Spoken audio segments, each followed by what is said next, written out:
बिस्मिल्लाहिर्रहमानिर्रहीम। एग्जाम्पल 6.1। मुझे वर्क से रिलेटेड हमें जो एग्ज़ाम्पल देना मुझे बहुत पसंद है। ठीक है, वर्क के चैप्टर से रिलेटेड जो एग्ज़ाम्पल्स होती हैं और जो न्यूमेरिकल्स होते हैं ना, आई लाइक दिस न्यूमेरिकल्स। उसकी वजह ये है ना कि इसमें ये रियलिटी के बारे में हमें कुछ बताते हैं, इंसान की औकात बताते हैं। A girl carries a 10 kilogram bag upstairs to a height of 18 steps. ये 18 लिखा हुआ है, ठीक है। 18 steps, each 20 centimeter in height. Calculate the amount of work she has done to carry the bag. एक लड़की है, वो 10 किलो का थैला, जैसे अक्सर आटे का थैला होता है ना 10 किलो का, वो लेके जा रही है सीढ़ी पे, और वो 18 सीढ़ियाँ चढ़ जाती है। हर सीढ़ी का स्टेप 20 सेंटीमीटर का है। ठीक है, इसका मतलब 5 स्टेप 1 मीटर के होंगे। ठीक है, 5 स्टेप 1 मीटर के होंगे। तो वो कितने टाइम में ऐसा करती है? टाइम दिया गया क्या? नहीं, टाइम नहीं दिया गया। ठीक है, टाइम की ज़रूरत नहीं है। डिस्प्लेसमेंट तो है ना, ठीक है, डिस्प्लेसमेंट के मैंने तो मास ऑफ बैग है 10 किलोग्राम, तो उसका वेट हमें पता है कि वेट mg होता है। ठीक है, यस सर, वेट mg है, तो 10 किलो का बैग है, तो 100 न्यूटन फोर्स होगी उसकी। ठीक है, 100 न्यूटन की फ़ोर्स लगाएगी वो बच्ची। ठीक है, अब उस 100 न्यूटन की फ़ोर्स लगा के वो इसको ऊपर ले जा रही है। कितनी हाइट पे? 18 स्टेप्स हैं और 20 सेंटीमीटर का एक है। सेंटीमीटर को आप मीटर में चेंज करें, 0.2 मीटर। ठीक, मल्टीप्लाई बाय 18, 3.6 मीटर।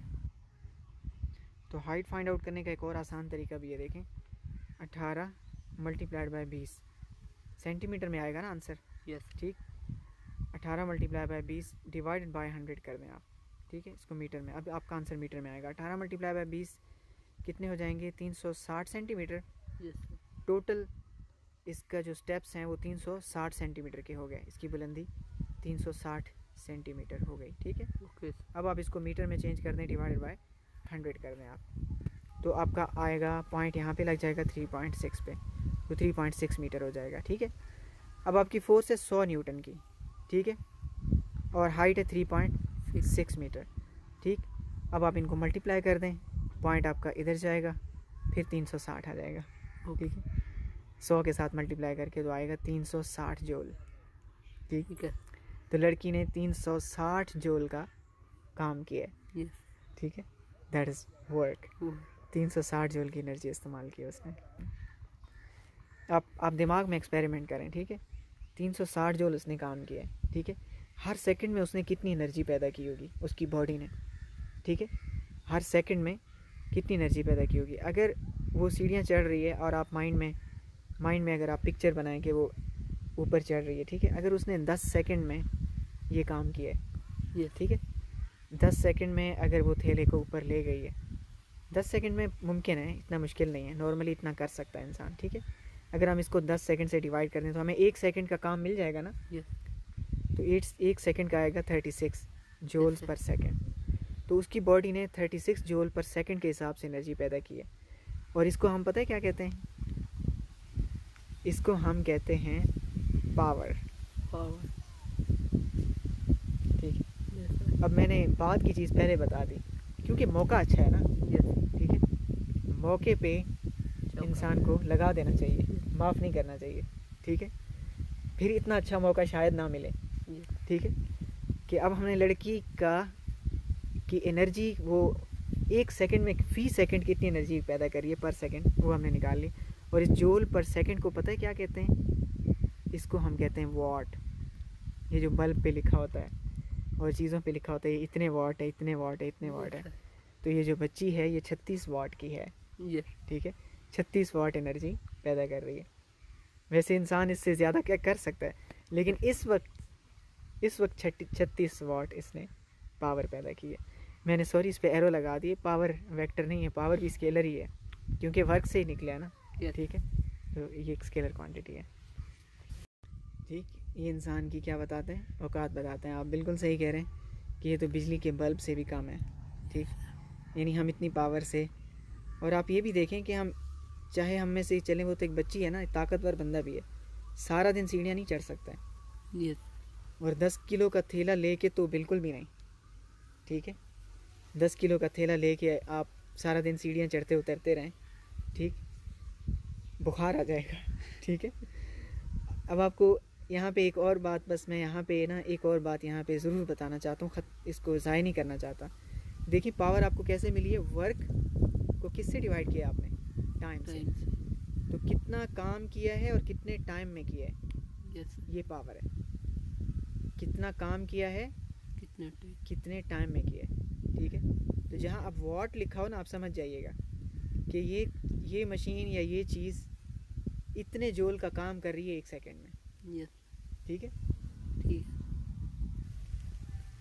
बिल्कुल, जो 100 वाट का बल्ब होता है तो वो हर सेकंड में 100 जूल एनर्जी खा रहा होता है, हर सेकंड में 100 जूल ज़ाया करता है, हर सेकंड में। अब आप सोचें कितना एनर्जी का वेस्टेज है। इसीलिए इंसानों ने एलईडी बल्ब ईजाद किए, ठीक, जो इसके मुकाबले में काफ़ी कम एनर्जी खाते हैं। अब नेक्स्ट है हमारा टॉपिक एनर्जी, और इसके साथ हमारी मुलाकात हो चुकी है, ठीक है। ये चैप्टर तो वैसे मुलाकाती चैप्टर है, ठीक। हम ये नहीं कह सकते कि हम चैम्पियन बन गए वर्क, पावर और एनर्जी के, ठीक है। हम चैम्पियन अभी इस फिज़िक्स में किसी चीज़ में भी नहीं बन सकते, ठीक है। आप यूनिवर्सिटी में जाएँ ना, लाइब्रेरीज़ में बड़ी बड़ी बुक्स रखी होती हैं, ठीक है। अब एटम क्या है, मामूली सा ज़र्रा है ना, ठीक है। इतनी मोटी बुक होगी, ऊपर लिखा होगा इंट्रोडक्शन टू एटॉमिक फ़िज़िक्स।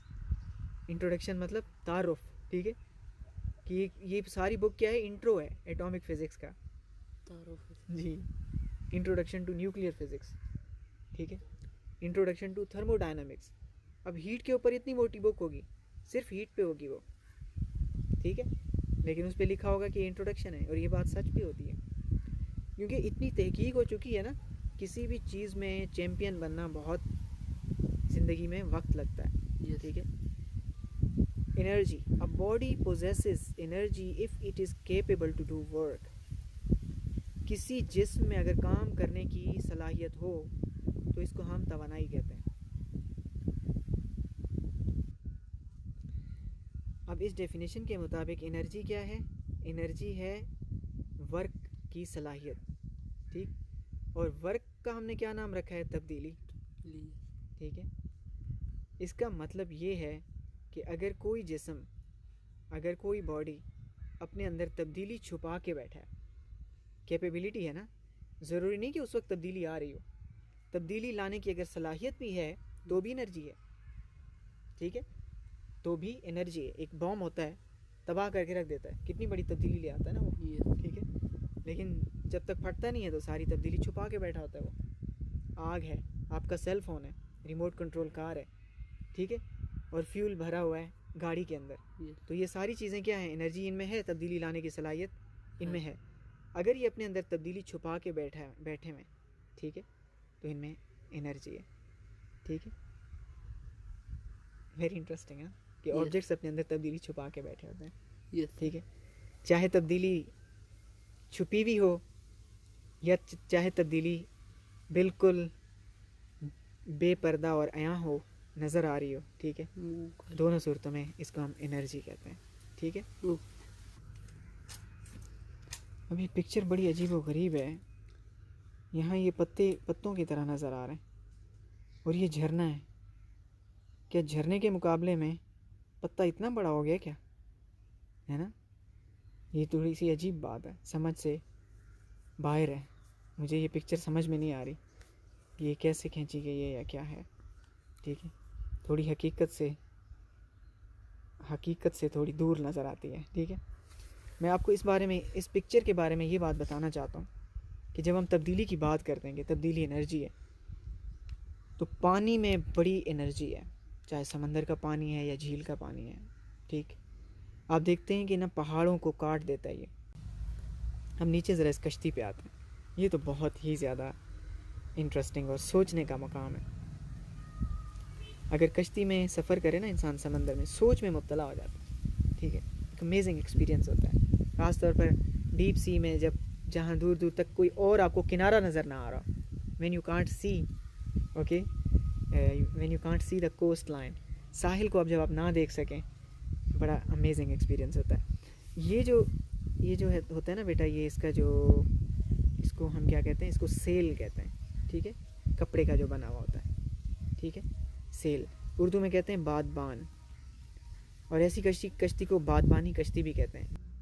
तो आप इस कपड़े की शेप को देखेंगे, हवा इससे यूं टकरा के यूं घूम जाएगी, ठीक, तो हवा का मोमेंटम चेंज होगा, ठीक, तो rate of change of momentum force है, तो ये फोर्स कपड़े के ज़रिए इस पोल को डिलीवर हो जाती है, ठीक है, इस पोल को, और ये जो पोल है ना, इस फोर्स को डिलीवर कर देता है कश्ती को, और कश्ती इस हवा के ज़ोर से ऐसे दौड़ती है कि विदाउट फ्यूल, जैसे इसमें कोई पावरफुल इंजन लगा हुआ। Hundreds of what and thousands of what की एनर्जी हवा के ज़रिए ये कश्ती हासिल कर सकती है सिर्फ इस कपड़े से। इंसानों ने इन इंजन की इजाद से पहले, इंजन की जी, इंजन की इजाद से पहले इंसानों ने ज़मीन के ऊपर जितनी ट्रेड की है, समंदरों के ज़रिए तिजारत की, और बड़े टनों के हिसाब से पूरी दुनिया में तिजारती माल जाता था, ठीक, वो किसके ज़ोर पे जाता था? हवा के ज़ोर पे। यानी इंसान ने सबसे पहले जो एनर्जी का सोर्स डिस्कवर किया है वो एयर है, विंड है, वो विंड एनर्जी। विंड एनर्जी इस लिहाज से सबसे पुरानी एनर्जी है, और ये ह्यूज एनर्जी है। मतलब एक शिप इस हवा के इस कपड़े के टुकड़े से जितनी एनर्जी हासिल करता है ना एक शिप, इंसान उस टाइम क्या इस्तेमाल करते थे? बैल और घोड़े। बैल और घोड़ों की कोई हैसियत नहीं है इस एनर्जी के सामने। ये ज़्यादा एनर्जी थी, काफ़ी ज़्यादा एनर्जी थी, ठीक है। ये इतना अच्छा तरीका है ना मूव करने का। इवन अब भी मॉडर्न ज़माने में भी बहुत सारी कश्तियाँ हैं जो इस तरीके को इस्तेमाल करती हैं और दुनिया के एक कोने से दूसरे कोने में चली जाती हैं। ये किस साइंसदान ने बताया? आपका एक ये क्वेश्चन है। और दूसरा, अगर हवा ना हो तो क्या होगा? क्या ये रुकी रह जाएगी? आपके इन दो सवालों से ना मुझे वो कुरान पाक की आयत याद आ गई है, ठीक। अल्लाह ताला ने ना स्पेशली इंसानों को मुखातिब किया, स्पेशली, ठीक। मेरा ये आप लोगों को एक मेरा मशवरा है, आप ज़िंदगी में कश्ती का सफ़र ज़रूर करें, और वो भी समंदर में ना मिले या जहाँ भी मौका मिले, ठीक, आप ज़रूर करें। इंसान को अल्लाह ने मुखातिब किया है, क्रिएटर ने, कि तुम कश्ती के बारे में सोचो, ठीक। कश्ती के बारे में वो क्रिएटर ख़ुद कह रहा है, ठीक है, कि ये बहुत बड़ी इंस्पिरेशन है, कश्ती बहुत बड़ी इंस्पिरेशन है। आपने एक चीज़ नोट की है? आप एक चीज़ नोट करें, इंसानों ने जितनी चीज़ें बनाई हैं ना, चाहे कारें हैं, गाड़ियाँ हैं, ट्रक हैं, ठीक है, जीप्स, ठीक है, जितनी अच्छी अच्छी गाड़ियाँ आपने देखा ना, उनका फ्रंट होता है, यस, हाँ, उनका खूबसूरत फ्रंट होता है। हम उसके फ्रंट को बड़ा डिज़ाइन करते हैं, यस, बड़ा उसको सजाते हैं, डेकोरेट करते हैं, महंगी महंगी बत्तियाँ और महंगे महंगे बड़े उसको खूबसूरत पॉलिश करते हैं, हाँ। चाहे एरोप्लेन भी क्यों नहीं है, उसका भी एक फ्रंट तो होता है ना, यस, ठीक है। एक उसका फेस है, उसको मैं कहता हूँ फेस, ठीक है। हर सवारी का एक फेस होता है कि नहीं होता? होता है। कश्ती का फेस होता है? नहीं, कश्ती का फेस नहीं होता, आगे से उसकी नोक होती है बस, यस। हर चीज़ में अब हर बात मेरा हक नहीं बनता है कि मैं बताऊँ, ठीक है, कि इसका फेस है तो क्यों है, और इसका अगर हर सवारी का फेस है, कश्ती का फेस क्यों नहीं है, ठीक है।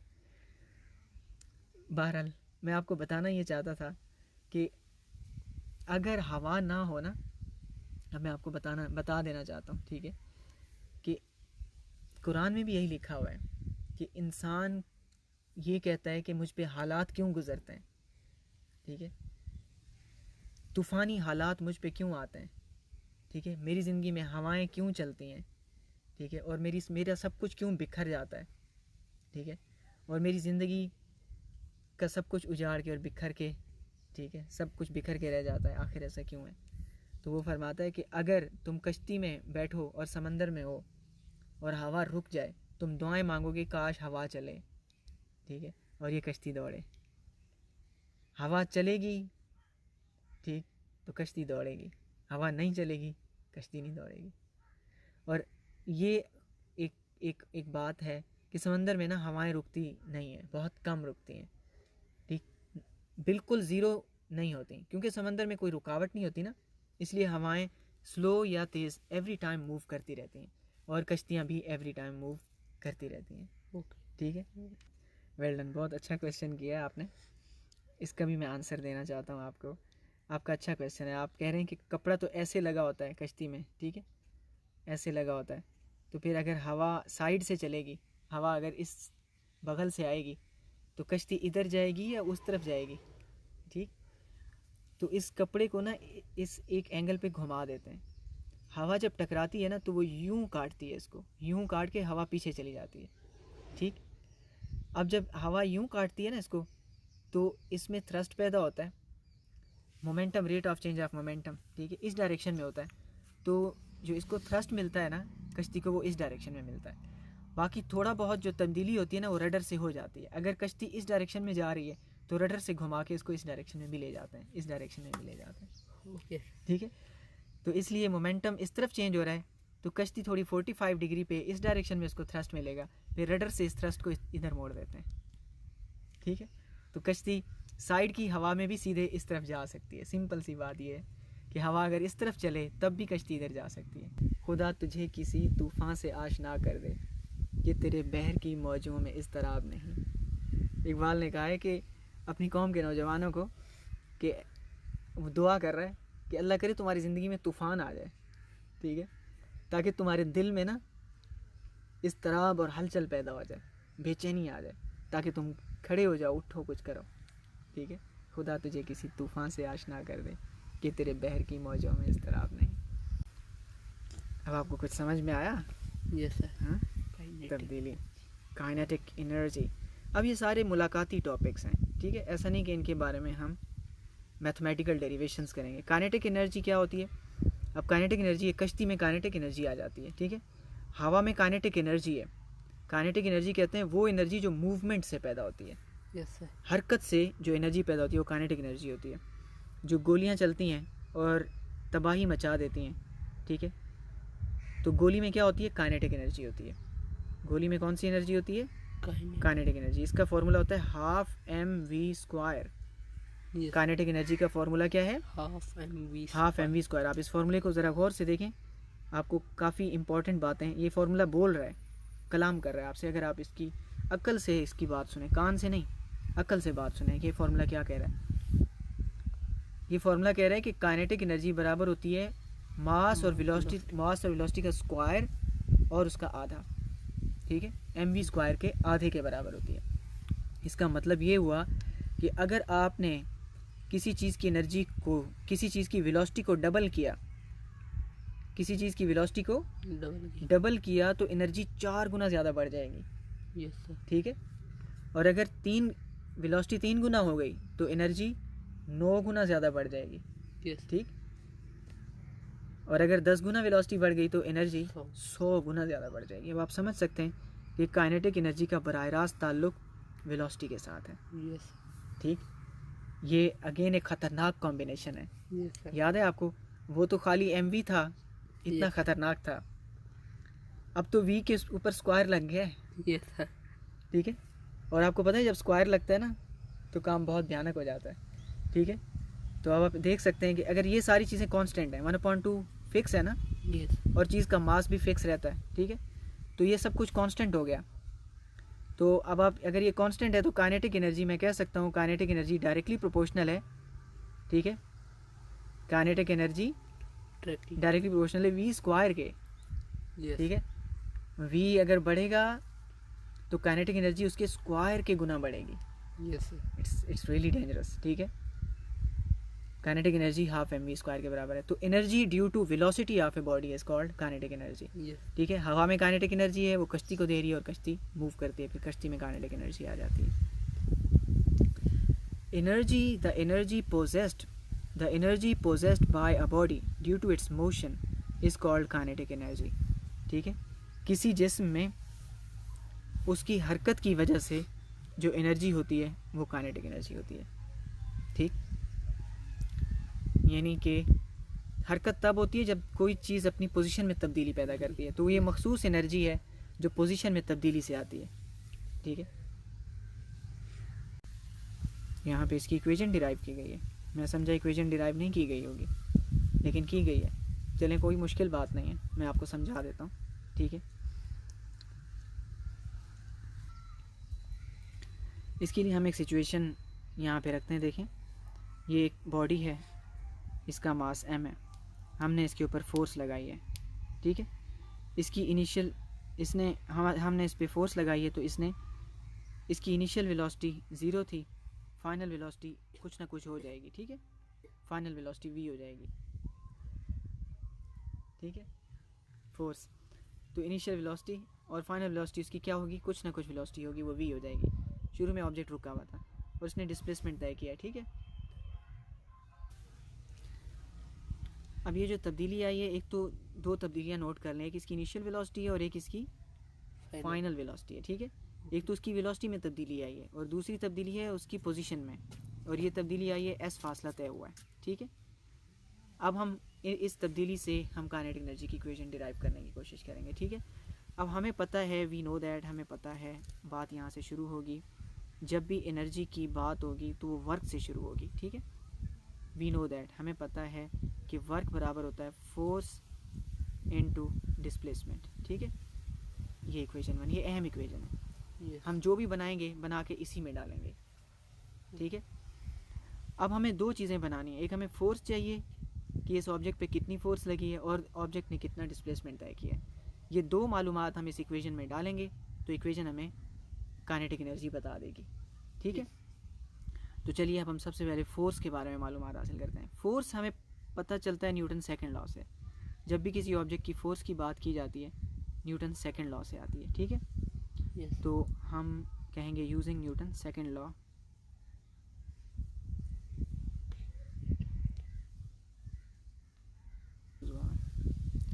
Using Newton's second law,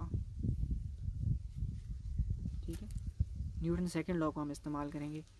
Newton second law कहता है F is equal to ma। ये हमारी इक्वेशन 2 हो गई। और अब हम s के लिए क्या करेंगे, थर्ड इक्वेशन ऑफ मोशन को यूज़ करेंगे। Using third equation 2as is equal to vf square minus vi square, ठीक है।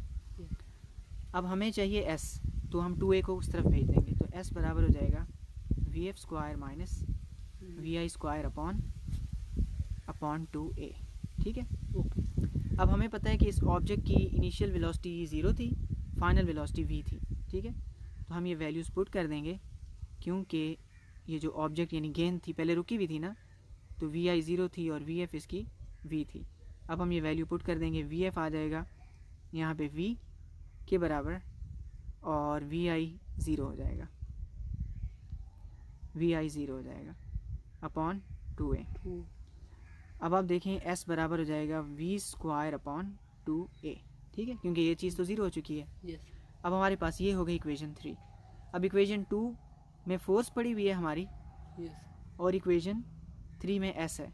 ये 2 और 3 की वैल्यू हम दोनों 1 में पुट कर देंगे, यहाँ पे और यहाँ पे, ठीक है। पुट कर दें, इजाज़त है। तो f और s की वैल्यूज़ को हम पुट कर देंगे, तो हमारा वर्क यहाँ पे हमारे पास आ जाएगी f की वैल्यू और यहाँ पे आ जाएगी s की वैल्यू। f है हमारा ma के बराबर और s है v स्क्वायर अपॉन 2a के बराबर, ठीक है। a से a कैंसिल, तो आपका वर्क बराबर आ रहा है m v स्क्वायर अपॉन 2। अब आप इसको सीधा करके लिख लें, 1/2 को आप पहले लिख दें और एम वी स्क्वायर को बाद में, तो वर्क आ रहा है हाफ एम वी स्क्वायर। और वर्क क्या होता है, जेम्स जोल ने क्या कहा था, वर्क किसके बराबर होता है, एनर्जी के। और हम इस वक्त जो बात कर रहे हैं ना वो काइनेटिक एनर्जी की बात कर रहे हैं, तो वर्क काइनेटिक एनर्जी के बराबर है, तो काइनेटिक एनर्जी बराबर आ जाएगी हाफ एम वी स्क्वायर की। ये है इसका फॉर्मूला। मुश्किल है, आसान है, ठीक है। हमने क्या किया, वर्क का फॉर्मूला अगेन मैं आपको क्विक रिव्यू देता हूँ इसका, कि वर्क बनता है दो चीज़ों से, फोर्स से और डिस्प्लेसमेंट से। फोर्स हमें मिलती है न्यूटन सेकंड लॉ से, डिस्प्लेसमेंट हमें मिलता है थर्ड इक्वेशन ऑफ मोशन से। और आपको पता है थर्ड इक्वेशन हमने क्यों यूज़ की है, हमने यहाँ टाइम का कोई जिक्र नहीं किया है। और आपको पता है जब टाइम का कोई जिक्र नहीं होता तो थर्ड इक्वेशन बेस्ट होती है, ठीक है।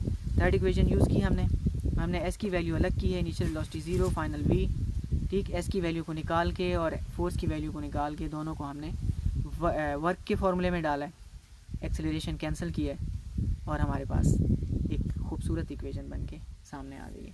And that is K E is equal to half M V square. और अच्छे मकाम पे आइए, हथौड़े से कील ठोंका जा रहा है। हथौड़े में इसका मतलब कौन सी एनर्जी हुई? काइनेटिक एनर्जी, ठीक है। आगे इसका मास है और हम इसको एक वेलोसिटी के ज़रिए हथौड़े को जब एक कील के ऊपर गिराते हैं सारी एनर्जी डिलीवर करता है इस कील को, ठीक। फिर कील मजबूर हो जाता है, ठीक है, दीवार जैसी चीज़ में भी जाने के लिए, ठीक है। अब हम ऐसे मोड पे आ गए हैं, ठीक है। काइनेटिक एनर्जी, इसमें एक छोटा सा न्यूमेरिकल भी है, ये देखें। अब ये तो बताना पड़ेगा, ठीक है। एग्जाम्पल 6.2 काइनेटिक एनर्जी का एक न्यूमेरिकल आ गया। इसको बड़ा कर लेते हैं, ठीक, इसको बड़ा कर लेते हैं।